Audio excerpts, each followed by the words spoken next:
Thunderbolts is MCU's latest and is the 36th film in this franchise, so after finding themselves ensnared in a death trap, an unconventional team of anti-heroes must embark on a dangerous mission that will force them to confront the darkest corners of their past. So when it comes to how much I know about most of the characters in this movie, my knowledge is limited. Obviously we've met some of them before, like Bucky, Winter Soldier and Yelena, but basically since Ant-Man the MCU has been experimenting with characters that I don't know that much about when it comes to the comics, and so I'm just looking at this purely as a movie. I don't know if it changed anything or did anything strange that's going to piss off comic book fans, but as a film I found this very entertaining and extremely fun. Florence Pugh is a big reason for that. She is immensely likable as Yelena, terrific at selling the action scenes and even better in scenes that require a lot of emotion from her character, and I think that's actually my favorite part about Thunderbolts. Thunderbolts definitely has a lot of action in it, and it's certainly that ragtag team-up type of movie we've seen many times before, but what's special about it is that they are going up against a villain, which I won't get too much into because I did stay away from spoilers. The villain they're facing is overpowered as hell. He is a very strong person, and it seems almost impossible for even characters that are godlike like Thor to go up against this guy. So how can we have a bunch of people that, as they say in the movie, punch and shoot, go up against something that is so powerful? Avoiding any major plot points, very early on in the movie we begin to realize that the film is going to explore the backstories of all of these characters fairly well. Some don't get as deep of an exploration as others, but the idea here is exploring mental health and how certain people can become broken in various ways, and the choices those people make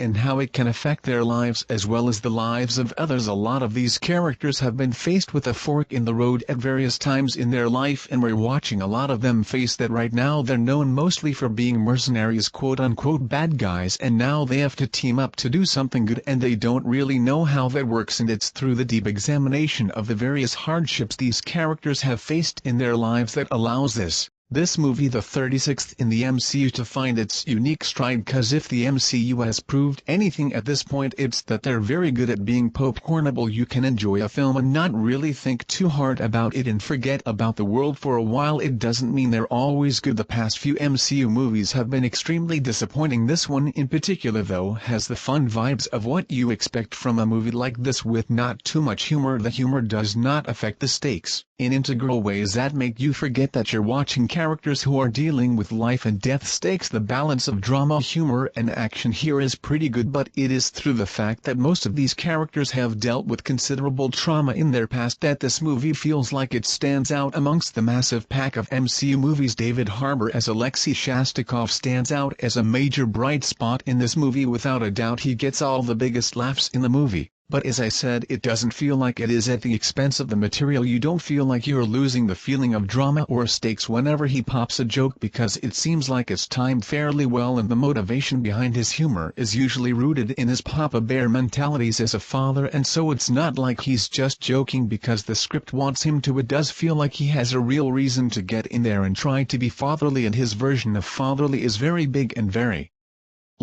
loud, and it could have easily become grating, but David Harbour finds the perfect balance there. Something you often don't think about when you're watching a big movie like this is how much time has actually passed during the film. Like, has it been a week? Has it been a couple days? Is it all in one day? Characters have to go from A to Z in regards to their arcs pretty quickly. Thunderbolts doesn't have a huge passage of time, and that's this film's biggest challenge, I think, is you spend a lot of time in one place getting to know these characters, and then you're kind of at another place getting to know them, and then you're in another place and they're doing things. I'm trying to avoid spoilers. The film is asking a lot of us to accept the arcs they go through, but I think it's handled as best as possible. There are a few loose ends in the movie, and I know this is a Marvel film, so when you say loose ends it's like, well, there'll be 5 other movies to address that, but there are some loose ends regarding one villainous character that I felt required more resolution for this specific movie to be satisfying. But I think fans are going to like this one. This one and Deadpool and Wolverine are the best things the MCU has brought us over the past few years. Guys, thank you so much as always for watching.